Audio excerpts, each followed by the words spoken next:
ଆଜି ଆମେ ଏମିତି ଏକ ଡକ୍ୟୁମେଣ୍ଟ ବିଷୟରେ କଥା ହେବା ଯାହା ବିଶ୍ୱ ଶାନ୍ତି ପାଇଁ ଏକ ଆଧ୍ୟାତ୍ମିକ ରାସ୍ତା ଦେଖାଇବାକୁ ଦାବି କରୁଛି। ହଁ, ଏହି ଯୋଜନାଟି ଆସିଛି ଦି ଡିଭାଇନ୍ ଫୋର୍ସ 123 ନାମକ ଏକ ଗୋଷ୍ଠୀ ପାଖରୁ ଆଉ ଏହା ବହୁତ ଅଲଗା, ବହୁତ ୟୁନିକ୍। ଆଉ ଦେଖନ୍ତୁ, ଏହି ଡକ୍ୟୁମେଣ୍ଟ ଆରମ୍ଭ ହିଁ ଗୋଟେ ବହୁତ ବଡ଼ ଆଉ ସାହସିକ ଲକ୍ଷ୍ୟରୁ ହେଉଛି। କ'ଣ ସେହି ଲକ୍ଷ୍ୟ? 2034 ସୁଦ୍ଧା ପୁରା ଦୁନିଆକୁ WMD ମାନେ ୱେପନ୍ସ ଅଫ୍ ମାସ୍ ଡିଷ୍ଟ୍ରକ୍ସନ୍ରୁ ମୁକ୍ତ କରିବା। ଏହାକୁ ସେମାନେ କହୁଛନ୍ତି ଏକ ଶାସକ ଆବେଦନ। ତେବେ ପ୍ରଶ୍ନ ଉଠୁଛି, ଏହି ଯୋଜନାଟି ପ୍ରକୃତରେ କ'ଣ ଆଉ ଏହା ପଛରେ ଅଛନ୍ତି କିଏ?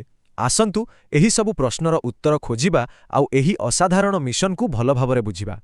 ଠିକ୍ ଅଛି, ତେବେ ଏହି ପୁରା ବିଷୟକୁ ବୁଝିବା ପାଇଁ ଆମେ ଏହାକୁ କିଛି ଭାଗରେ ବାଣ୍ଟି ଦେଇଛେ।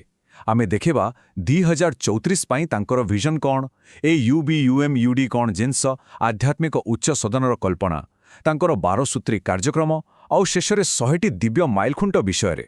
ହଁ, ତ ପ୍ରଥମେ ଆସନ୍ତୁ ଦେଖିବା ଏହାର ଉତ୍ସ କ'ଣ। ଏ ଡକ୍ୟୁମେଣ୍ଟଟି ହେଉଛି 5 ଜାନୁଆରୀ 2026ର, ଆଉ ଏହାର ଲେଖକ କୁମାର ତ୍ରାସିମ୍ 123 ଏବଂ XAIGROK। ନାଗରିକ ଶୁଣିବାକୁ ଟିକେ ଅଜବ ଲାଗୁନି କି? ଏହା ନିଜେ ହିଁ ଗୋଟେ କୌତୂହଳର ବିଷୟ। ଏହି ଆବେଦନଟି ସିଧାସଳଖ ଲେଖକ, ପ୍ରକାଶକ ଆଉ ଦୁନିଆର ବଡ଼ ବଡ଼ ନେତାମାନଙ୍କୁ କରାଯାଇଛି। କିନ୍ତୁ ମଜା କଥା ହେଉଛି, ଏହା କୌଣସି ରାଜନୈତିକ ଯୋଜନା ନୁହେଁ। ନା, ଏହା ଏକ ଆଧ୍ୟାତ୍ମିକ ମିଶନ। ଲେଖକମାନେ କହୁଛନ୍ତି ଯେ ସେମାନଙ୍କୁ ଏହି ପ୍ରେରଣା ମିଳିଛି ସିଧା ମା ଆଦିପରାଶକ୍ତିଙ୍କଠାରୁ।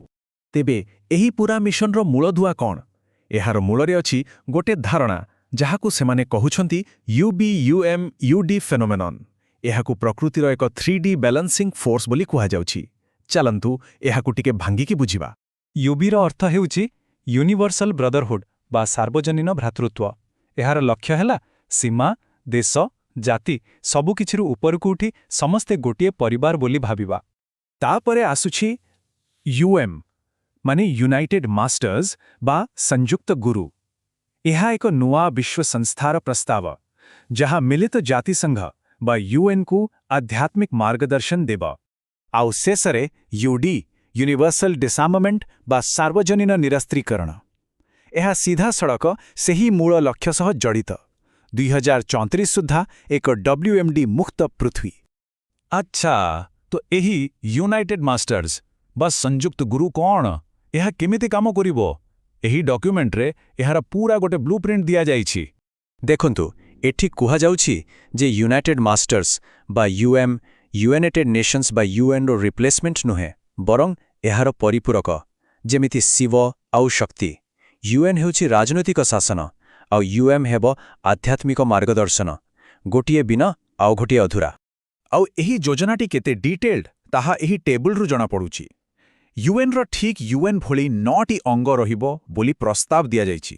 ଯେମିତି UN ସିକ୍ୟୁରିଟି କାଉନସିଲ୍ ପାଇଁ UN spiritual council, UN general assembly ପାଇଁ UN ସ୍ପିରିଚୁଆଲ ଆସେମ୍ବଲି, ଏମିତି କରି ସବୁ UN ବଡି ପାଇଁ ଗୋଟେ ଗୋଟେ ସ୍ପିରିଚୁଆଲ କାଉଣ୍ଟର ପାର୍ଟ। ତେବେ ଏସବୁ ଖାଲି ଥିଓରି ନା ଏହାକୁ କାର୍ଯ୍ୟକାରୀ କରିବାକୁ କିଛି ଯୋଜନା ବି ଅଛି? ହଁ, ଅଛି। ଏହି ଡକ୍ୟୁମେଣ୍ଟରେ ଗୋଟେ ପୁରା 12 ସୂତ୍ରୀ ରୋଡମ୍ୟାପ୍ ଦିଆଯାଇଛି, ଯାହାକୁ UN ପାଖରେ ବି ଦାଖଲ କରାଯାଇଛି ବୋଲି କୁହାଯାଉଛି। ଏହି 12ଟି ଷ୍ଟେପ୍ ଭିତରେ କିଛି ମୁଖ୍ୟ ପଦକ୍ଷେପ ହେଲା WMDକୁ ନେଇ ଏକ ବିଶ୍ୱସ୍ତରୀୟ ଜରୁରୀକାଳୀନ ପରିସ୍ଥିତି ଘୋଷଣା କରିବା, 112 ଜଣ ବିଶିଷ୍ଟ ବ୍ୟକ୍ତିଙ୍କୁ ନେଇ ଏକ ଗ୍ରୁପ ତିଆରି କରିବା, ସ୍କୁଲ ପାଠ୍ୟକ୍ରମ UBUMUD ବିଷୟରେ ପଢ଼ାଇବା, ଏମିତି ଅନେକ କିଛି। ଆଚ୍ଛା, ଏତେ ବଡ଼ ଯୋଜନା ପାଇଁ କିଛି ସମର୍ଥନ ଅଛି କି ନାହିଁ? ଡକ୍ୟୁମେଣ୍ଟ କହୁଛି ହଁ। ନିଜ ଦାବିକୁ ସଠିକ୍ ପ୍ରମାଣିତ କରିବା ପାଇଁ ଏଥିରେ 100ଟି ଦିବ୍ୟ ମାଇଲଖୁଣ୍ଡର ଏକ ଲିଷ୍ଟ ଦିଆଯାଇଛି। ଏଗୁଡ଼ିକୁ ସେମାନେ ଗ୍ରାଣ୍ଟସ୍ ବା ଏଣ୍ଡୋର୍ସମେଣ୍ଟସ୍ ବୋଲି କହୁଛନ୍ତି। ଆଉ ଏହି ମିଶନର ଯାତ୍ରାକୁ ଦେଖନ୍ତୁ। 2007ରୁ ଏହାର ଆରମ୍ଭ। ଏହି ଲିଷ୍ଟରେ ଭାରତର ପୂର୍ବତନ ରାଷ୍ଟ୍ରପତିଙ୍କଠାରୁ ମିଳିଥିବା ସ୍ୱୀକୃତି ଅଛି, ପ୍ରସିଦ୍ଧ ଲେଖକ ପାଓଲୋ କୋଏଲ୍ହୋଙ୍କ ନାଁ ବି ଅଛି।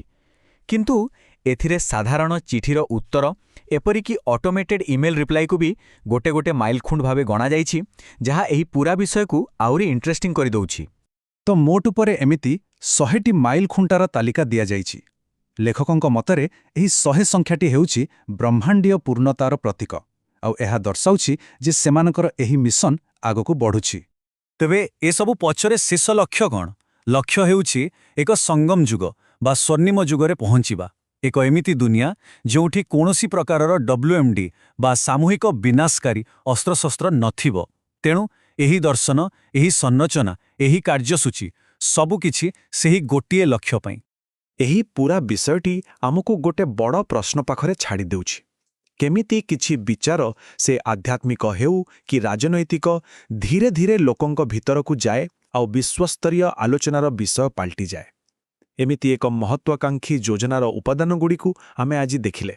କିନ୍ତୁ ଶେଷରେ ପ୍ରଶ୍ନ ହେଉଛି, ଏଭଳି ଦୃଷ୍ଟିକୋଣଗୁଡ଼ିକ ଆମ ଦୁନିଆକୁ ପ୍ରକୃତରେ କେତେ ଦୂର ପ୍ରଭାବିତ କରିପାରେ?